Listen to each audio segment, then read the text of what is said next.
guys, welcome back to Xaviers podcast for gifted listeners. Did you almost forget what your show was called for a second? I did. I almost forgot, not gonna lie. Okay. I've been MIA, but our last episode was a live podcast at a local event, but I wanted to take this time to talk a little bit about my hospital stay. In the live podcast, I struggled to find words besides like 12 times, as many of you realized. So, here's what happened. June 6th was my birthday, also the day of my ileostomy reversal. And it went terribly wrong. My bowel was leaking, I ended up with a fistula, fevers, almost died, yada yada. So July 7th, I got a new ileostomy. And then that one also sucked. And so they ended up having to do a third surgery because I got peritonitis, and I finally got to go home towards the end of July with a large open incision, lots of medicine, and, just struggling mental health. The usual. But, among that, my brother and dad managed to get me a comic book that I had been wanting for, over a year. It is Pheonix Rising, signed by Chris Claremont, which made up for me missing Dark Pheonix in theaters, but I heard a lot of bad reviews, so I had to still watch it for myself. So, my original plan was to watch Dark Pheonix with my mom, but I ended up watching it first by myself, because I've waited a long time for the movie, and so, if it was a disappointment, I wanted to be alone so I could process those really rough emotions. And, let's say my enthusiasm was definitely doused by the end of the movie. So, here's what you need to know. In Dark Pheonix, the movie, they gave a completely different origin story for Jean Grey. The original origin story for Jean Grey was that she had a best friend named Annie. They were playing Frisbee. Frisbee goes into the road. Annie dies, and that's when Jean's powers manifest. But in Dark Pheonix, they completely write that off, and instead give her more of a Lorna Dane kind of backstory where she ends up causing a car crash that kills her parents, and there's no mention of Annie whatsoever. Throughout this, they kept the original space storyline, which was one of the only things that they got right. In The Last Stand, we had, they went to Alkali Lake, she lifted up a jet and caught fire and died in a lake, pretty much. Everybody assumed. And in this one, she actually does go to space in order to try to save, stranded astronauts, but it still isn't exactly the same as the comics, obviously. But we did get to see a really awesome X-Jet coming up from the basketball court, and I was there for all of the Jean and Scott interactions. Those were amazing, though still somewhat lacking due to the fact that, we just met these characters in Apocalypse. And so they're trying to give you and set up for emotions that would only work if you had already, gotten close to these characters. But because of the fact that you barely get to know these characters in Apocalypse, and there's no setting up for them before all of this stuff happens, you really don't feel that connection to any of the characters. There was no knowledge of space in this movie. Oh my goodness. If I saw one more person out in outer space with only just a helmet on, I was going to scream. Because, not to mention, Storm is using her mutant abilities in outer space, where there is no atmosphere. So, it would have been nice if somebody who actually understood basic science could have covered that for us. Now, one of the other things that the story did get right was that the Pheonix is a cosmic entity rather than just a dark version of Jean Grey. In The Last Stand, you get the whole Xavier suppressed part of her powers. Those powers came to call themselves Pheonix. In this, you are presented with, a solar flare, which ends up being the cosmic entity of Pheonix that takes on Jean. Still not entirely accurate to the original, in which Jean puts everybody in like the back of a ship. She knows she's going to die, and then Pheonix appears and offers to save her life. But it was still a better move than Last Stand and trying to make Jean Grey be out as a villain when that was never really the case. So, the other things that I have here are... Oh, yes, people loving the X-Men. When they get back from their space mission, everybody kind of praises the X-Men as heroes.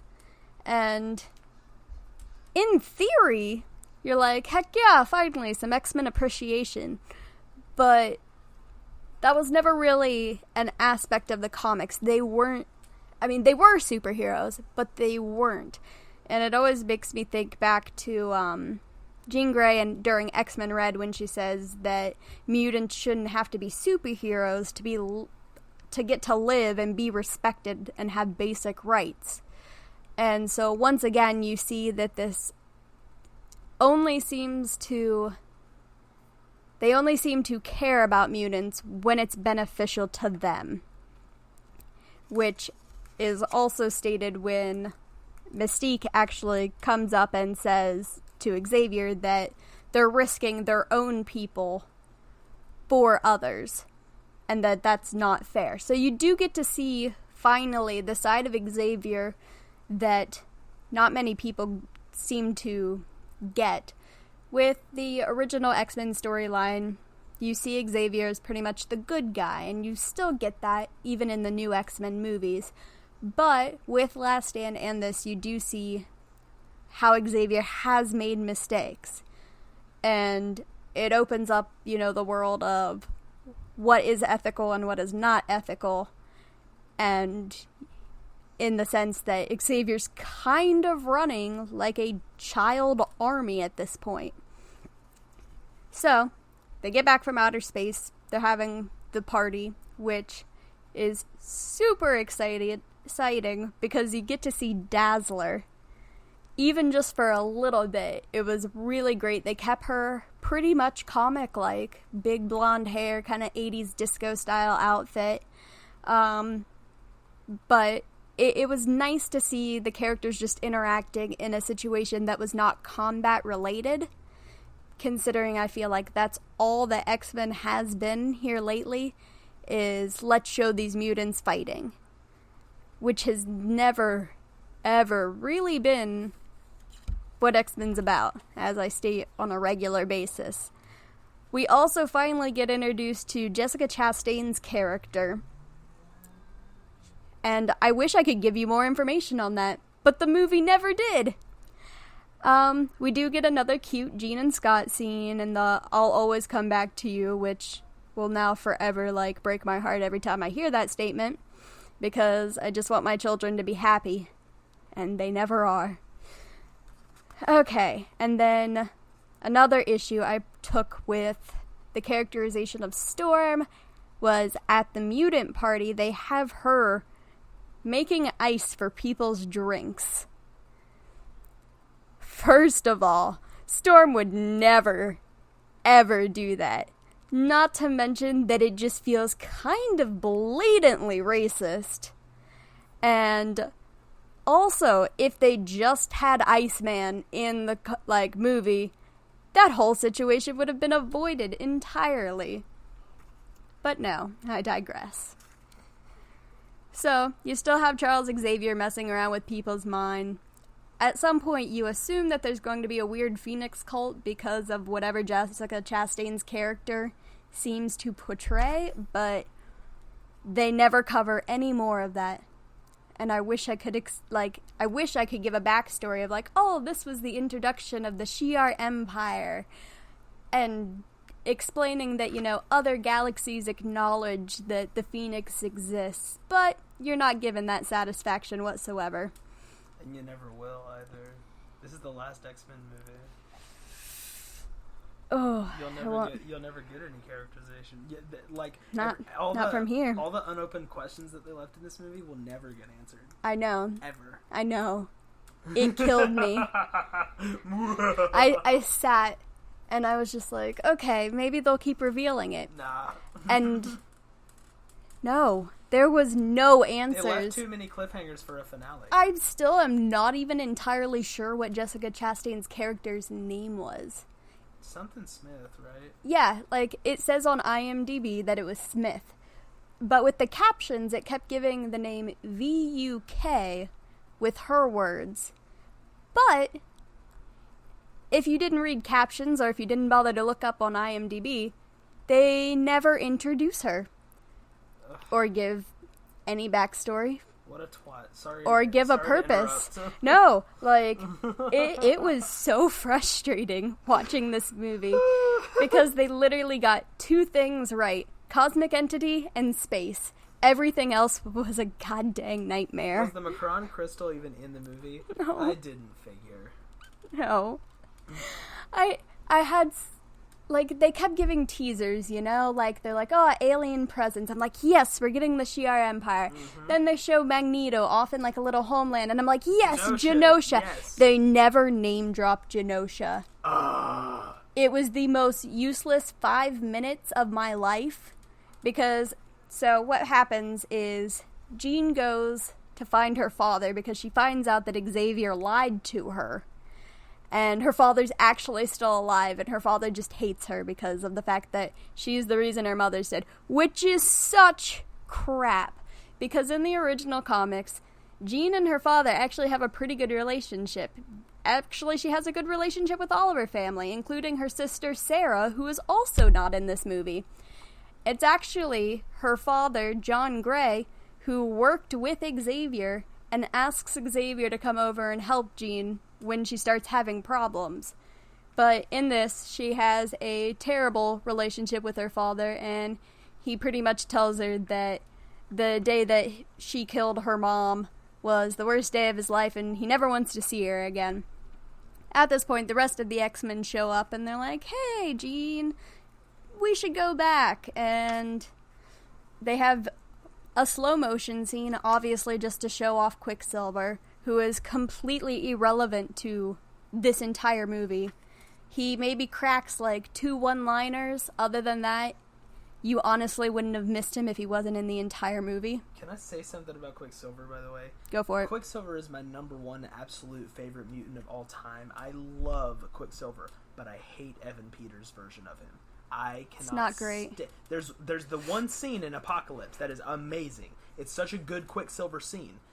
If he had a blue and white costume and slick black white hair, it would look so much better. Yes. I just really hate Evan Peters' version of the character. I loved the one in Avengers. Age of Ultron. Yes. I loved it. It was so good. It was like And a then modernized they version of the character I love. And they killed him off. Oh my gosh. I still personally think the wrong kid died, but whatever. You and I agree. Wholeheartedly. But the one thing that I did want to say, did you see in the Doctor Strange Multiverse of Madness that Wanda's going to be the secondary protagonist? And there is a character. It is a older gentleman with like white hair and stuff, and his character name on IMDb is Max. Oh my gosh. And they've never established that Quicksilver and Wanda's parents died. They just established that they weren't around. Yeah. But yeah, his name, there's a character that's name is Max, and he's apparently a big he's like one of the top characters. Like, it's Benedict Cumberbatch, Emily, not Emily? What's her last name? Olsen? Are you talking about... Yeah. Oh, shoot, but Emily's not her first name. No, it's not. I legitimately cannot remember her name. I'll figure it out. But yeah, Elizabeth, Olsen, that's it. And a guy that's playing Nightmare. And then Nightmare's the yeah. And then a guy named Max, a character named Max. Fingers crossed that it's like that was one of the things I really, really wanted out of The Gifted. Mm-hmm. Was they had Lorna Dane right there. They kept hinting the entire time about who her father was. There weren't any like mainstream mutants on that show, were there? Blink was on there actually, and she's been in the movies. Mm. They had the Frost triplets, which were the Stepford Cuckoos, which I loved. I'm still really kind of disappointed about how they canceled it, but I totally understand it because they picked the wrong legacy to focus on in that, and I can cover that in a whole other topic. But I just wanted them to say, Lorna Dane is Magneto's daughter. That's all I wanted. Just drop the name. End credit scene. But it's an end credit scene, and Ian McKellen just goes, "Hope you enjoyed the film," and you're like, "That's all I want."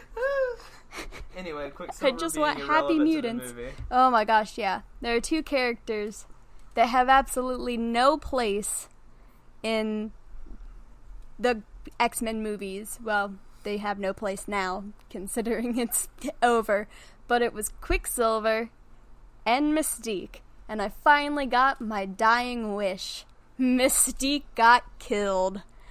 Thank God.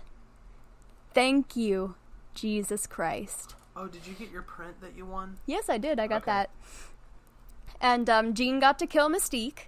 And it was amazing because I've hated Jennifer Lawrence's Mystique since the moment it came out. But you don't hate Mystique, though, right? No, I love the character of Mystique. I've gotten you so many Mystique gifts over the I know. No, Mystique is such a great mutant because she's kind of like... She's her own free agent in the comics. She does what she wants, when she wants, and when it benefits her. She was never really an X-Men, unless that meant it benefited her in the end. Plus, then it came about that you have this whole screwed up timeline, considering Nightcrawler is supposed to be her son, and so is Rogue, and then Rogue's not in the new ones anyway, so, but I just really disliked how they kept trying to force Jennifer Lawrence into the spotlight as a good character Mystique, and how Jennifer Lawrence refused to sit in a chair to do the full makeup when we had Rebecca Romijn, I think, was the original Mystique in the early 2000s X-Men. That bitch never wore an article of clothing. No, she did not, and it was glorious. One of my favorite moments is still tall, slender Mystique sliding through the door and flipping everybody off as she's doing it. And I'm just like, that's my woman right there. That's one thing the original trilogy got right. Yeah. It was... Their Nightcrawler was way better, too. Oh my god. I have comments on that one, too, because... Ooh. Their Cyclops, I thought, was better. Yeah, really, all of their characters... or kind of better. I like Sophie Turner as Jean Grey. I do. That's the thing. I like Sophie Turner's version of Jean Grey way better. But I honestly loved Famke Johnson as an actor. So I just think she would have made a way better Emma Frost. Yeah, I could see that. Yeah. I personally didn't think that she was, and this is just me, I didn't think she was face pretty enough to be Jean Grey. I could see it, but because they had hair and the height, but yeah, I was gonna say because the thing with that was it was the 90s, and so everybody had that style of kind of I don't know how to really phrase it, but you watch movies from the late 90s, early 2000s, and everybody kind of has that style of you're right. There's no way to describe it other than the early 2000s style. Right. And I don't think she was a bad actress or anything like that, but she definitely got thrusted into a role that wasn't well wrote, first of all. But she did the best with what she could. So, anywho, Charles gets hell from pretty much everybody about the fact that Mystique got killed. Boo-hoo. They throw a mini funeral. Who cares? Sorry. I just didn't. They make Beast really upset and angry about this because in the new trilogy stuff, he was in love with Mystique, which I'm still mad about that too because Beast and Mystique were never a thing.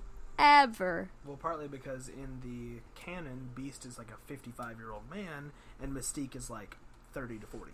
Yeah, and in this he can still change from, like, human to beast. He can? Yeah. It's ridiculous. It was... Because that was my issue with Mystique, too, was that they left her just looking like Jennifer Lawrence 90% of the time, when Mystique would never do that. Mystique was like, screw humans, you all suck. I'm the dominant species, and I'm blue as heck. And so, once Jean kills Mystique, she kind of freaks out and realizes, like, there's probably a problem here. So she goes to find Magneto because she thinks he can help her. And so at this point, she's also done a bit of damage to some cop cars because they showed up. Once again, we see that Jessica Chastain's character is doing something, and more of her people are being introduced to get their own human suits, and there's some sort of cult going on, but nobody really knows what's going on. They mentioned that they're like an alien race, that the Pheonix destroyed their planet, and their goal was to, like, harness the Pheonix's energy to restore their planet. But that's really all you get. Never any more than that. No name drops, nothing. So, Jean gets to Genosha. She's got some blood on her. Magneto asks, whose blood is that? Like 50 times, and she just kind of keeps shirking around the question. And he kind of turns her away, which is just so out of character, because Magneto's whole thing is, you know, mutants need to work together because humans suck. And so Magneto would never say no to a mutant that needs help. Yeah. No matter how many times that mutant tried to kill him, he would never say no to a mutant. No, because those are his people. Right. And once again, I was really hoping that they would name drop Genosha, because they kept hinting at it in the previews and in articles that they released. But you got to see the quote-unquote homeland, which is just like the government gave Magneto like a section of land in the United States. It's not even like an island. And you get to see that for maybe like 5-10 minutes. Jean trashes like a helicopter full of humans that are looking for her because she's in trouble for, you know, murder, destroying public property, you know, normal teenager stuff. And everybody starts to kind of hate on mutants again, and they blame it all on Jean, which is just such bogus in my personal opinion, because nobody really liked mutants to begin with. So they give you like a minor side of satisfaction. They're like, oh yeah, everybody loves the X-Men because they saved a bunch of astronauts, and then they immediately take it away. So it feels like there was no real purpose, and it all was so, I don't know, not well timed. It felt like they tried to rush and put like 3 movies worth of stuff into one really bad movie. I would consider it like the Suicide Squad equivalent of X-Men. That bad? It was real bad. So bad. Oof. So bad. So, they give a little bit of better characterization to Scott Summers, which was nice, because I love James Marsden's Scott Summers, but you really only saw like 2 sides of him, which were silent nerdy dude in the background and yelling dude yelling for Jean. To be fair, it's still pretty much the same thing of just nerdy dude yelling for Jean, but he gets to be the one to drop the F-bomb in the movie. Yeah. It's hilarious, because Jean leaves, quote-unquote, not real Genosha, and that's when she meets up with Jessica Chastain's alien character, and Magneto at this point has found out from Beast that it was Mystique's blood and Mystique is dead. And at this point, Magneto's like, well, we gotta go kill Jean. Which, once again, completely out of character for Magneto. Okay, hold on. Pause.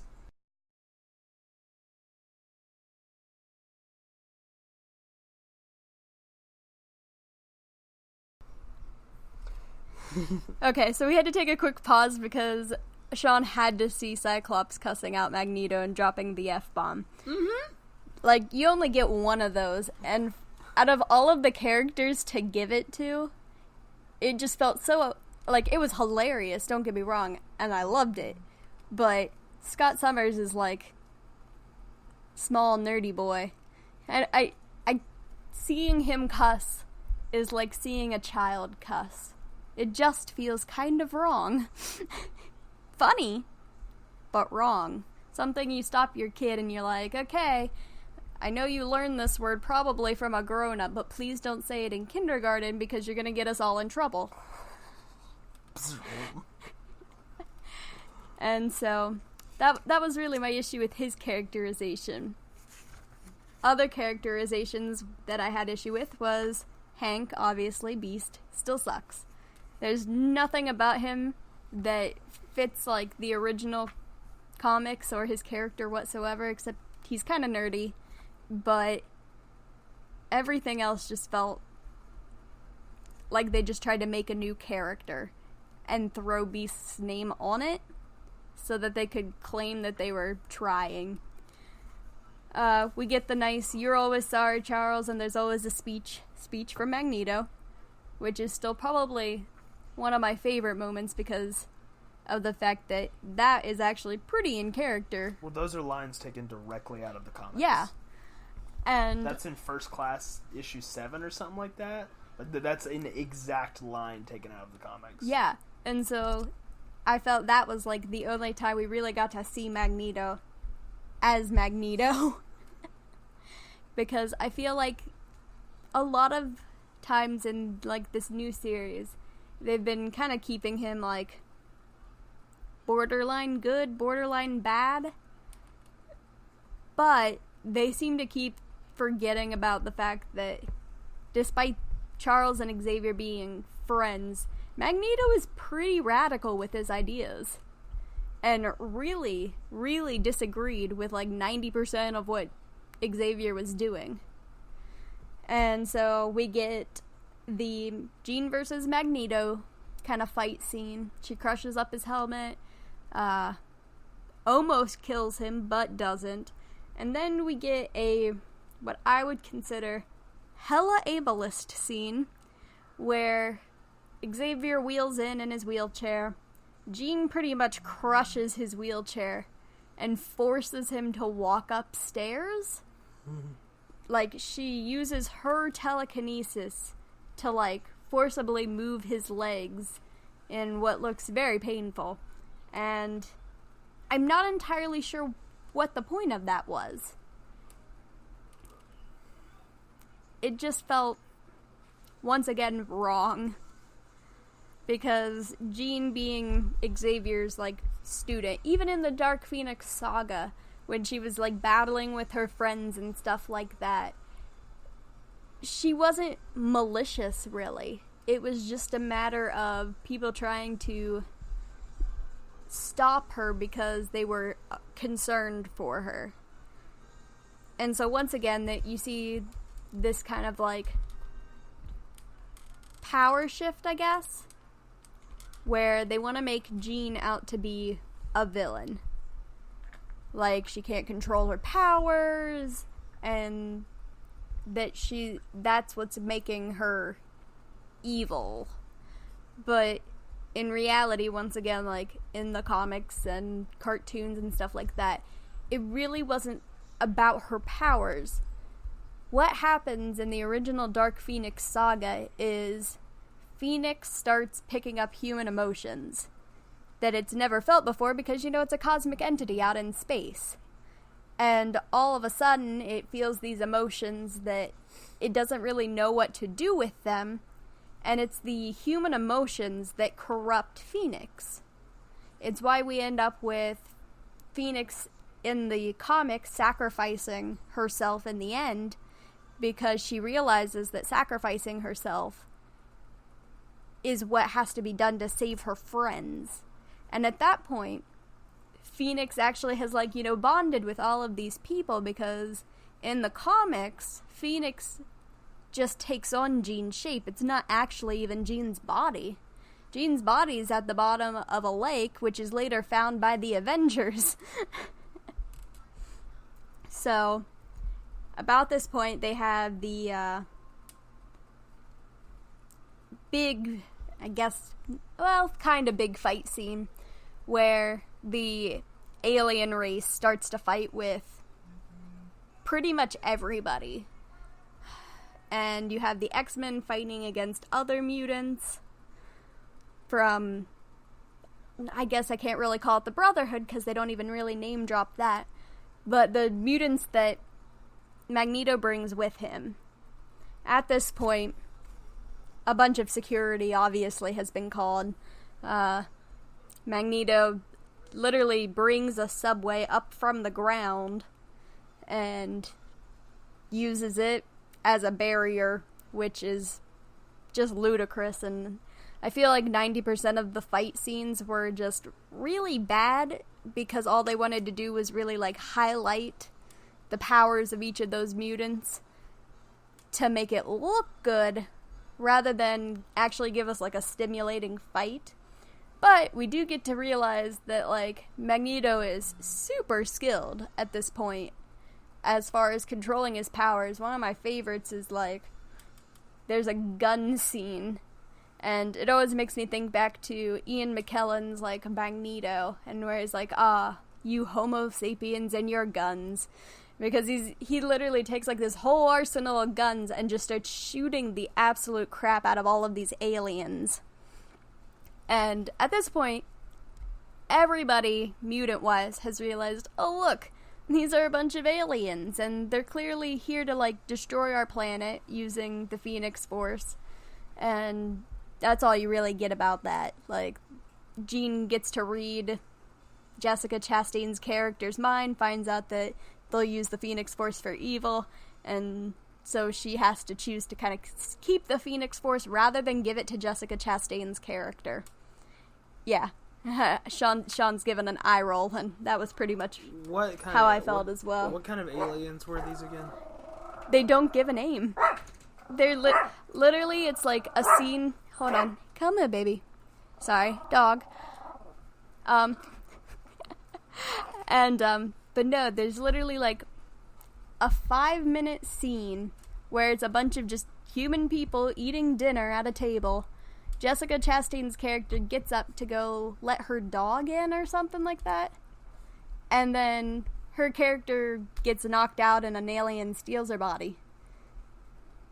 No mention of the name of the race, where they're from, except obviously not Earth. What do they look like? Like humans. Because of the not fact like green humans. You don't get not to like see blue humans. Nope. You don't really get to see their bodies. Okay. Except for once they've taken over like a human form. Okay. When they get shot at though, they must have like some sort of regeneration factor. Okay. Not that they Skrulls. never cover because they're able to get shot repeatedly and survive. Okay.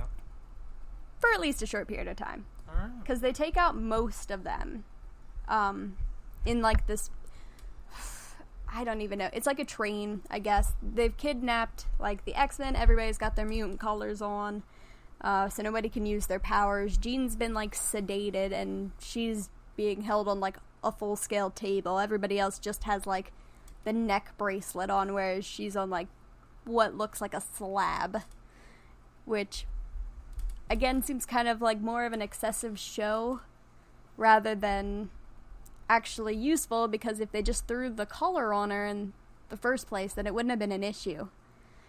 But anywho, at this point,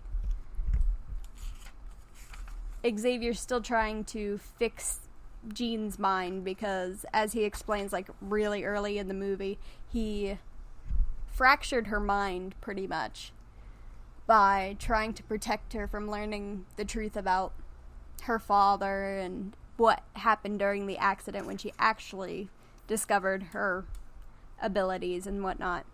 So Charles finally admits that he made a mistake.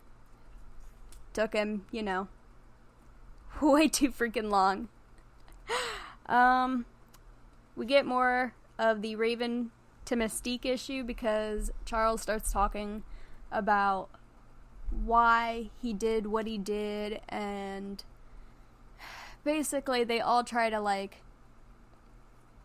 the writers were trying to make it seem like Charles was thinking about his problems and that Mystique had shown him the light and the way and the truth, making her out to be like a mutant messiah, which is just such crap. So finally, once the guards who have everybody on the train trolley or whatever realize that there's a bunch of aliens attacking their train trolley or whatever, none of this is very well explained because the movie just really, really sucks at explaining anything that you don't know. So then the guard decides after one guard dies to turn off the colors because, yeah, you kinda needed the X-Men. In which case you get another just fight scene that lasts way too long and also betrays everything that X-Men stands for. Because the X-Men do not kill. That's their thing. They do not believe in killing. And you have Kurt, Nightcrawler, the Catholic, like, mutant of all characters, killing people. That, like, I don't know what more to say about that. Literally, in the original, like, storyline, he carved his, like, tattoos himself for every time he sinned. And now you're having this, like, devout Catholic killing people. Once again, I find myself writing things like, who are the aliens? In my notebook. I took notes. Because despite you getting this, like, flood of aliens, we've still never actually been introduced to any of them. And finally, Xavier goes back into Jean's mind and explains why he did what he did. And so Jean then realizes in some weird epiphany that she has to protect her family because Charles gave her this family, and even though it's not her biological family, it's really like the only family she's ever had, at least in this version. So anyway, she breaks free of her, like, bonds and starts, like, disintegrating the crap out of aliens. And I feel like they also tried to take this from The Last Stand with all the disintegration and stuff, rather than focusing on more of the powers of Jean Grey and more of the powers of the Pheonix cosmic entity. Another thing that really bothered me was every time that she did have her, like, dark Pheonix power boost, they gave her these weird veins in her face that glowed. And it was the equivalent of The Last Stand when they just made her eyes really dark and made it look like she hadn't slept in, like, a decade. So, basically, at this point, she's killed all of they've killed all the aliens. She's killed 90% of them herself, which she could have done from the beginning, as we saw with Apocalypse. And so it's her and Jessica Chastain's character left. And she pretty much says, you want this power? Here, you can have it. Because up until this point, the Pheonix had killed pretty much, like, anything that it came across until Jean Grey. So Jean's idea was, okay, I'll give Jessica Chastain the Pheonix Force and it's gonna kill her. Which would have worked, but at this point, she starts seeing Scott's hands start, like, disintegrating. And Jessica Chastain's alien character, who still doesn't have, like, a real name as far as I'm aware. So she's just going to continue to be called Jessica Chastain's character for the end of eternity. Tells her, oh, yeah, you can kill me, but you're gonna kill all of them as well. You can't control, like, the power. So Jean grabs her by the throat. They go up into outer space. Jessica Chastain's character says something along the lines of, your emotions make you weak. Jean chokes her a little bit more, says, no, my emotions make me strong, and she sacrifices herself to kill, like, Jessica Chastain's character. You see a big giant Pheonix up in the sky. Xavier retires. And then you see Scott hanging up a poster, or not a poster, like a new plaque for the school that says the Jean Grey School of Higher Learning, which was, like, the only Easter egg worth mentioning in the entire movie, because after Jean dies after Magneto kills her in New X-Men, they renamed the school to Jean Grey School of Higher Learning. Hank ends up taking over for Xavier. And then, like, the very last scene is you see Xavier, like, playing chess with Magneto in the middle of, like, France. Needless to say, it left me wanting more, but not more of that. There was so much that I wanted in this movie, and sure, they gave me a lot, but none of it was worth having. They got, like I said, 2 things right out of the entire story.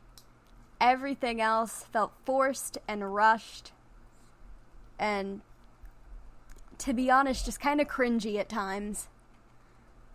I want just a sitcom at this point, where the X-Men are normal teenagers, going about their lives, and everybody's happy.